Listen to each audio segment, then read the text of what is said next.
music is something that is it was based off of the response of the people. Again, like, you all were DJs, you make it and go out literally that night, weekend in some cases, and play it and get, like I said, that instant gratification, that instant, this is it. Today, 30 years later now, you all still make music. You are still producers. Scottie likes to pretend he's not, but again, that's he does. And the times have certainly changed. The 1,000 clubs that Al wrote about in this region aren't here. You know, radio is a completely different story. We're in streaming, we're in that, and as literally right now, we're just coming, 5 years away from the pandemic, where we couldn't go to the club. So what were we doing?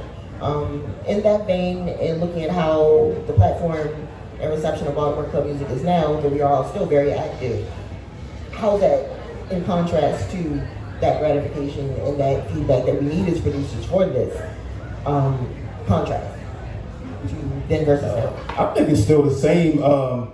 I make something, I still get it to DJs. I still send it to people and be like, yo, what you think? Or you'll know somebody plays it. You know what I mean? But it's a little different now because you can make something just for Instagram or just for, just for the look or for the marketing of it. And so it's a little different, but as club-wise, it's still the same. But DJs are still in the club and you'll know if they play it or not, whether it's a hit.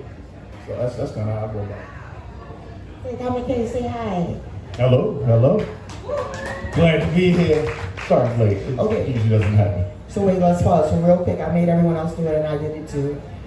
Can you tell the people, in case they do not know who you are? Real quick. Diamond K. There you go. DJ Diamond K. So producer, I'm a podcaster, I'm an artist, and I'm definitely a fan of music. So definitely a fan of everybody up here and a lot of other people too. So Baltimore is a unique place as far as our DJs, as far as our artists. That's why I think that a lot of times artists that we've had from here that have signed major deals, probably with the exception of Drew Hill, usually the record companies don't know what to do with the artists because we're so different. This is a unique market, but so I love it, and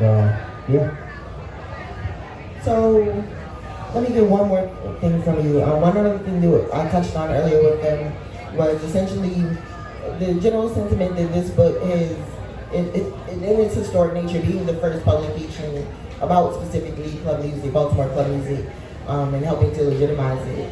How does it feel essentially being a part of that? We're in a history now, and everyone in the book from the initial generation kind of have the same thought of we didn't know where this was about to go. We were just doing this because this is what we were doing. And to see where it is now, again, 32 years later, how does that feel? And again, how do you feel about being a part of that?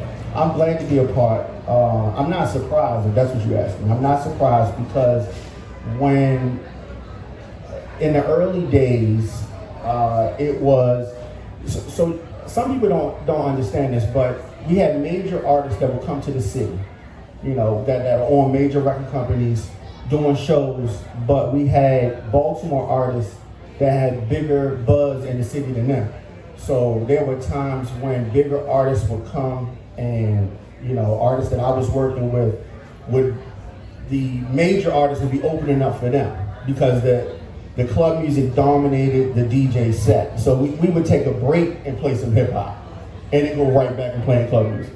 It'd be club music in the beginning, 12 o'clock, we do like 45, half an hour of hip hop, and then go right back to club music. And if you didn't do it like that, it was gonna be a problem. And so that's how, so now to say that 32 years later that it's still a factor doesn't surprise me. It doesn't surprise me at all because that's how big the impact was. And then I would get, and this, I'm talking about in the 90s, people would reach out and say, yo, this record from Baltimore, I'm in Germany, I heard this record there, and so it would travel through the mixtapes. People that's in the service, people that was in college, they would take tapes and it would just spread. They would play it for somebody, oh, I like this, you got beat for that, and it would just spread around and then records, I can't speak for what Scottie and them did, but I know that and they probably did this too, but I would send records to different places outside of the Baltimore area just to DJ, service record pools, things like that, and just getting the stuff out and you know, it just spread. And so I'm not surprised. A lot of let's say one more thing. A lot of producers outside of Baltimore bit our style, and that caused it to spread too. When you say style, what are you speaking on specifically? Drum patterns, instruments, samples, choices. I have a whole thing in the book about how Pharrell was obsessed with club music and tried to sign Rod Lee and was trying to do his own style of it. Like a lot of these superstars, you know, you had Kanye do a remix for a number of songs. It's laughable though because they don't know how. It's more than just knowing what sample was used or knowing, oh, that's the drum. It's more than that, right? So that's why you can hear people do it and it's just like, oh, that's funny. You know what I mean? Yeah, it's funny, but yeah, it's like you hear it, you think that it might be easy to do, and it's not. And Booman talks about how, you know, like they wouldn't use the original Lynn Collins record, they would use the breakbeat record, Beats Breaks and whatever. So they kind of get all the clicks and pops of the same record being used over and over. Right. You get this atmosphere. When they had someone more conventional mastering the stuff, it didn't sound the same. It didn't go over the club the same way. If the producer is not from here, it's not a Baltimore Club record. Like they can imitate it. You know what I'm saying? If they're not from Baltimore, it's not a Baltimore Club record. You know what I mean? It can be a dance. It's a dance Champagne. record. It's You know what I not mean? from the Champagne region. It's not. It's true. It's a fact. It works the other way also, right? Dookie Man, the late great Dookie Man, right? So I'm gonna do a reverse of this. I thought that I DJ'd a lot in DC, right? And I thought, okay, this is easy. I understand this sound. I'm gonna make a go-go record, right? And so we went this. Me and Ducky Man in the studio. Well, I want to do this go-go record. I did a go-go remix to a club song I already had. I did it. I thought it was hot. We thought it was hot. We had the drums. We used the drums, everything, tempo, everything. And I played it in DC, and they was looking at me like, "What is that?" Right? And so then I'm like, "Okay, it does, right? I can't do go-go. I'm not a go-go dude, but I can do Baltimore Club, and you know, so it's just like that. This is what it is." So that is, all of that warms my heart greatly, because again, as a strong evangelist and ambassador and cheerleader for Baltimore Club Music, as I am, that identity thing is like my whole thing. And I do stand on that in no way, again, like you said, Jersey, oh, that's nice, you know, it's appreciated, it's cool and it's cute, but it's not this. And the this is specifically what makes people love it. And it is one of those things like, no, unless you kind of are from here, you can tell, you know, you can hear it, you can feel it, that it is not exactly what we're talking about when we are discussing Baltimore Club music and its impact. How did you like get, what turned you on to club? Me? Yeah. Okay, so. And like what era are we talking about? Okay, so I was born in '87. My first memory of hearing club music, I was in about 3rd grade. I can like identify it, like actual clear memory. So I'm gonna say it's mid-90s, like 95, 96. And that's when it was the best. Okay. But my main exposure, oh yeah, the 90s was the golden that was the best. Era. That is the golden era of club music. But my exposure to it was simply environmental and the atmosphere. My family was based in Park Heights. I grew up primarily in Randallstown, so between buses and hearing it on the radio, 92Q, D103. And as I indicated in my big teachings, again, this was part of life. It was high school parties, it was cookouts, baby showers, graduations. At literally any gathering, there was a club music. And it was to the point where when I was old enough to finally go out, literally if there was a party and it was like music, I'm like, but when's club music coming on? Oh, okay, and I would be in the corner like, I'm just in here. Until club music came on and then it was, you know, the situation. So, again, it's very ingrained into who I am as a Baltimorean, period. This essence, this soundtrack of club music the entire time. So that being said, again, that identity, that this is really important. We brought up go-go, and so Al, my next question for you was, as a journalist, you obviously haven't just been writing about Baltimore Club music, and certainly not just about Baltimore period. This man has written about like all of the music the whole time. So in contrast, though, while you're focusing on this story here in this city, you know, where you are, you're looking at these other things. So I know you have studied other subgenres or genres, you know, period, or things that do come out of urban centers, black centers, things like that. Again, taking go-go for example, and I do always like to draw a parallel between go-go and DC, their relationship, in contrast to what Baltimore and Baltimore Club music has. How different is Baltimore really? Like Diamond K pointed out, like it is different here. Like Baltimore is Baltimore. It's a unique market. There's certain stuff about here. Is it that serious in comparison to other, you know, similar types of situations where you do have a center and a localized thing that becomes a more mainstream thing? Yeah, I mean, you know, it's like you were saying, where it's like, you know, living around here, you soak it in before you necessarily know it's local music sometimes. Like I heard Doo Doo Brown before I knew that it was from this part of the country.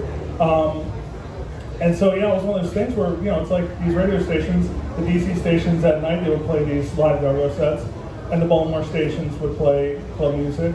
And then, you know, and those stations would also play, you know, like a dance hall set. Like there was all this different things that would be played in addition to the usual daytime rotation of hip hop and R&B. So it's like kind of finding out, like, oh, some of this stuff is only played here.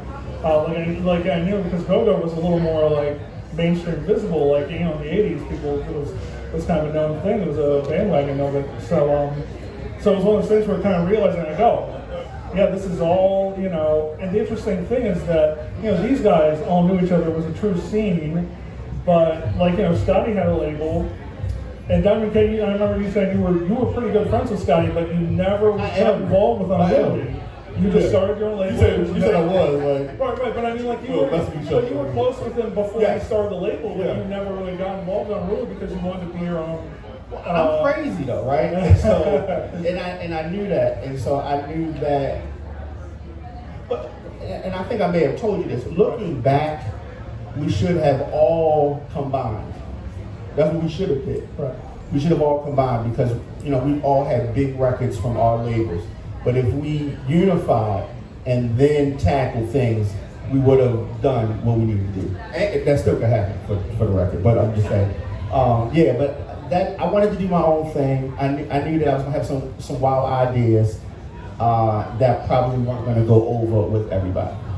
And you kind of went more following, because you worked with Franski when you started out, and you did a little of his template of having more verses, choruses, you would do music videos for things. You were thinking a little more in terms of the conventional music industry than a lot of, you know, really they would do their 12-inch, but there wouldn't be a video, there wouldn't be an album. You were thinking a little more in terms of how can we scale this up to the mainstream if we can get it there. Yeah, because I'm a rapper first, so that was, I was looking at it from that standpoint.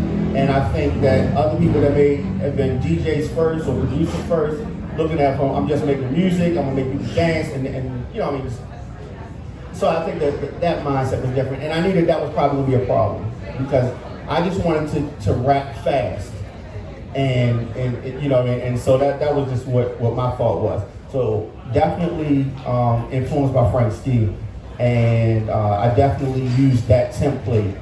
And I told him this a million times, but yeah, I definitely used that template. But then after a while, you know, me and him bump heads because I'm a little wild like that. So, yeah.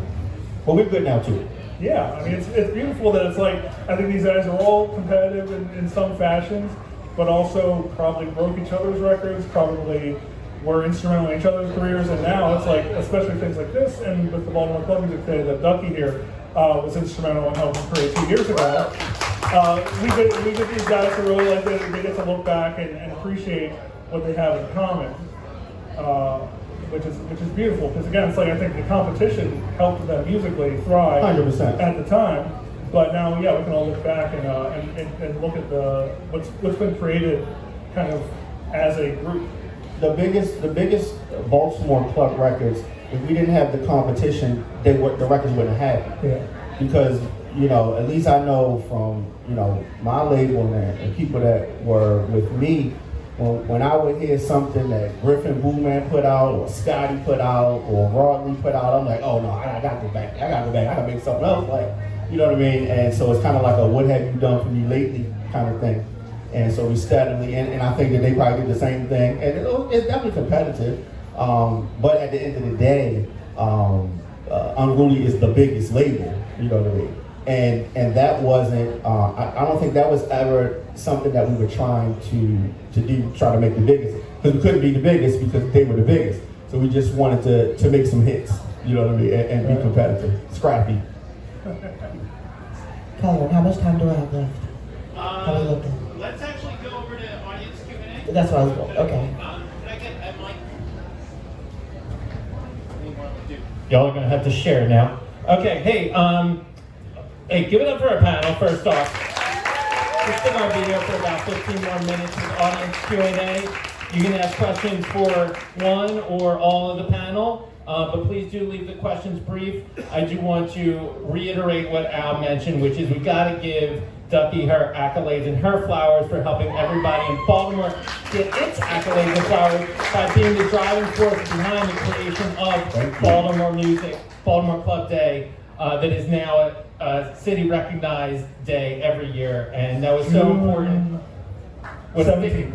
June 17th, so definitely give it up for her. And I also want to mention, and I want everybody's going to plug their own stuff later, but Scottie still DJs like 2 doors down, like at least once a month, and he's still killing it. So don't sleep.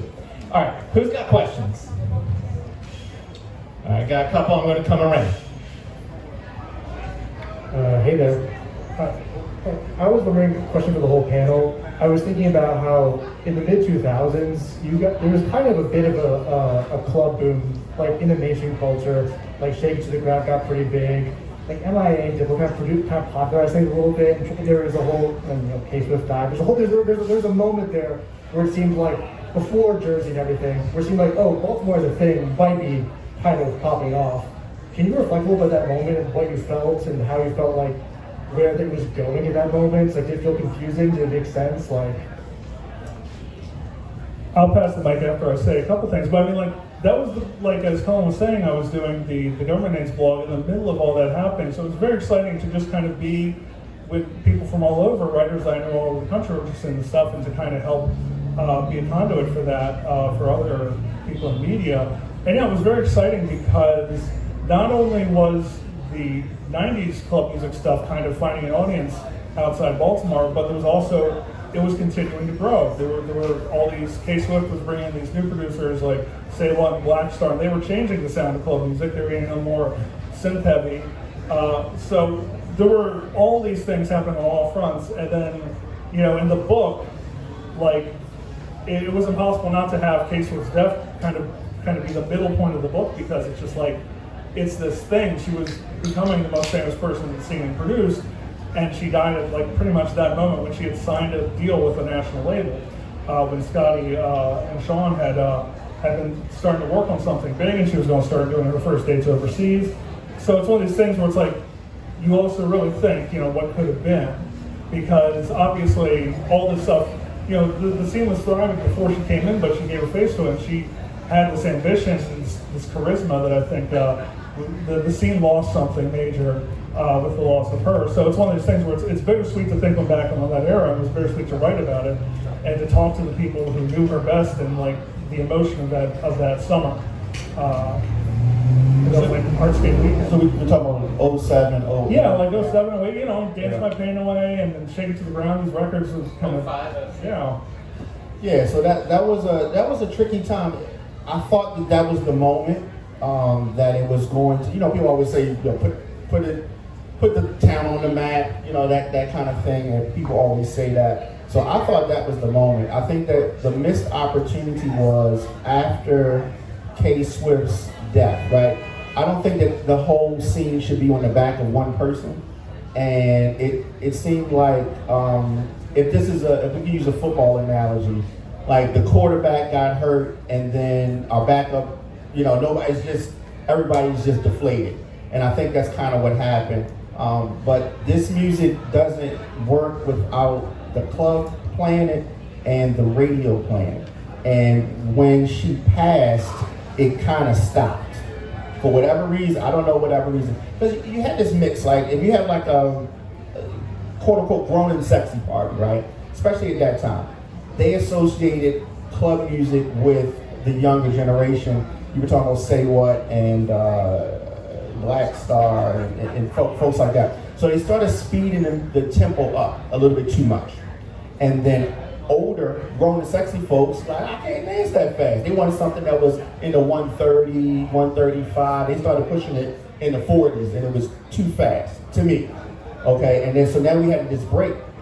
The one side is the club music that was slower, and then you had the people that are dancing, and they want to dance fast, and they want to shake off, so they need to be faster. And so when Swift started doing parties, she's doing parties for kids, teenagers, and they started associating it with the younger crowd. When she passed, then it just kind of stopped. There was nobody that was pushing it strictly to that crowd, and I think that we didn't have enough promoters that were doing quote-unquote club music parties at that time. And so it was in sections. So it was Frank was doing it, and then it was Reggie doing it, Reggie Reg, and then it was, Conan, and then Swift kind of picked up the mantle, and nobody picked it up after her, and then things just kind of flatlined. To be honest with you, it was a little bittersweet. I don't think I'm talking out of line for some of my partners over here. It felt like there was a possibility that it was going to become a little appropriated, and it actually was. Or did.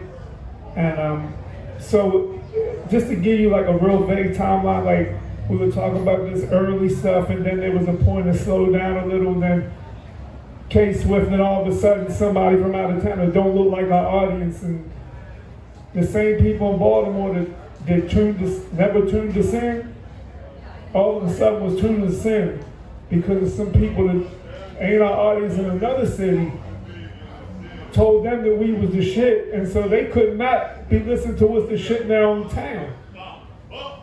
So, all of a sudden, we were kind of like, well, we got started getting thrust into, situations. They were cool, you know what I mean? But it wasn't exactly the same, and we wasn't like we trying to control something, but it would seem like for what we wanted to control, we were gonna have to give up some of that to advance it, because they weren't even coming from us anyway.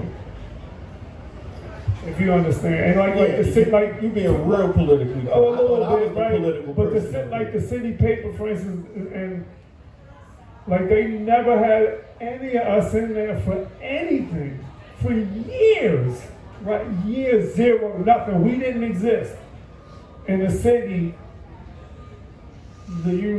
So they don't look like them. So that was it. And then all of a sudden, just comes down 95. Scottie B, I've been a fan of yours all my life. I know. I used to get your CD. No, you didn't. They weren't even CDs then. So, it became that. We had to kind of adapt a little as well. You know what I mean? So it was a little different. It was appreciated, but it could have been a long time coming. But here's what I think. To piggyback on what you said, other cities started taking our sound and putting their stamp on it, and then now you have some generations that are more aware of other cities doing our sound than us in some instances, depending on how old the person is. And so we were influenced by dance music from other places, but we didn't do their style. Like we were influenced by Chicago, New York house, Miami bass, but we did it our way, and we didn't steal their style. We just did Baltimore, put Baltimore's streets in. One of my biggest records is Hey Knuckleheads, but we just put streets in the city. You know what I mean? And so we did it our way. And so I don't like that other cities have taken our sound and they'll take the songs that we did and just try to do it like we did it and just say it's their thing, but it's not. It's, do it again. Right. I feel like I'm actually qualified to speak on this, but I won't speak on it too much. But I happen to have been with Scottie back to back in London and Sweden back in 2006 or so. And as Diamond mentioned, Baltimore Club has a number of different influences, global influences. And in fact, Scottie was also nice enough to give me his record collection back in the day. And I still have many of those records. And these are UK hardcore records and house records from Europe and things like that. And then when he was in Sweden, he's playing Baltimore tapes on them, and the people are going wild because they're hearing this Baltimore sound stamped on music that they knew from back then. The other thing I will mention is that initial national sort of hipster sort of take on club actually came from a Baltimore artist, Spank Rock, who is not spoken of very much, but was incredibly influential in the whole genre of that new sound that came out. Kanye, Pharrell, all that stuff, they were all clocking Spank Rock, who was himself someone who was born of this music, but also a hip hop artist. So just want to mention those things. There's a lot to talk about, but that was a great question. Okay. This is a great conversation. I appreciate it. I want to know, is it possible that we could hear some of this? That's right. Let's do it. I don't even know if they have a system here. You have to have a jack. Yeah. I don't know if they're set up for it. Good question. But we need to That's plug good. it in. All right, next question. We'll try and make that happen. For anyone that wants to answer, what is your favorite thing about club music or the club music scene? I'm gonna say the dancing, the club, that whole scene of just being in a packed club, everybody's sweating, everybody's going crazy. The DJ's playing the records, like that whole entire scene is nothing like it. There's nothing like that, being in that atmosphere. Just total 100 degrees in the club, nowhere to go, and all you're doing is just dancing. And then you as a DJ, you overseeing this whole thing, and you are literally, you can make people fight, you can make people kiss, you can make them do whatever you want. It's all in the palm of your hand. So that's the power of club music. Favorite thing about it, I really like observing people, getting into a song, especially if it was a song I had something to do with. And so when some of my first records came out, I didn't have a car, I was on a bus, and I used to, it was frustrating at that time, watching cars go past playing songs that I had something, at that time, songs that I was on. And, and so I'm on the bus, but they were driving past. I did also like to leave a club and go in the parking lot. So this is the time when the parking lot was just as exciting as inside the club, right? So it's people outside, it's talking, there's drinks, there's food, there's dancing, there's all kind of stuff. And I used to like to walk through the parking lot and count how many times I heard one of my songs. So maybe that's a little ego-driven, but yeah, that's some of my favorite songs. For me, it's the energy. This is your weird mic. Okay, yay! It's that energy. If you've ever been to a party that Baltimore Club Music is doing the thing it's supposed to do, you feel that. One of the things about the genre that I love, outside of the fact that it's ours, as a DJ, I've been able to go to other places and play music. And one of my biggest stories that I always talk about is going up to Toronto for Canadian Music Week, specifically to play showcase on Baltimore Club Music. And going up there and playing these records that not only some that I grew up with, some that also just came out within those weeks, and seeing them know it. And not only did they know it, they emulated the same feeling. Once they got into it, it did feel the same as back when I was at the Dots, or back when, I was at any of the high school parties. And that feeling is what created kind of like, as someone who was, again, very much a child of the scene, was in there every Friday religiously, like, that was my whole thing. Knowing that energy, again, is kind of what the basis of all of this is about, and being able to translate that in other cities, and go to that and being able to replicate that. Club music to me is a very like chameleon-like genre, and as a producer, it's one thing, it's so fun because we can take anything. Me and my friend, you give us any song, and we'll turn it into a club music song. It might take a little bit, some will take a little bit more work, but we can make it happen. And because of that, we can translate this feeling to everywhere else and communicate and tell our story. I like to tell people, someone asked me this the other day, when we watching the Ravens game and the good touchdown happens, it's club music. That feeling of fuck yeah, Baltimore, we did that, literally the same as when I hear our breaks or our bass patterns. Like, it's just innately us. And yeah, that's what does it for me, kind of. All right, Al, did you want to answer that, or I think we have time for one last question because we got to get over to signings. I'll do a quick answer. What's special to me, partly in why I tell the book, is the breakbeats. Is you're actually getting the swing of a live drummer being sampled, whereas in house music in the '90s, it just became 4 on the floor, very on the grid. So Baltimore Club swings in a way that a lot of house music does not. So that was something that was interesting to me. All right, we actually have to cut it off there because we want to get to the book signing. So I would like everyone to please give a hand to our panel.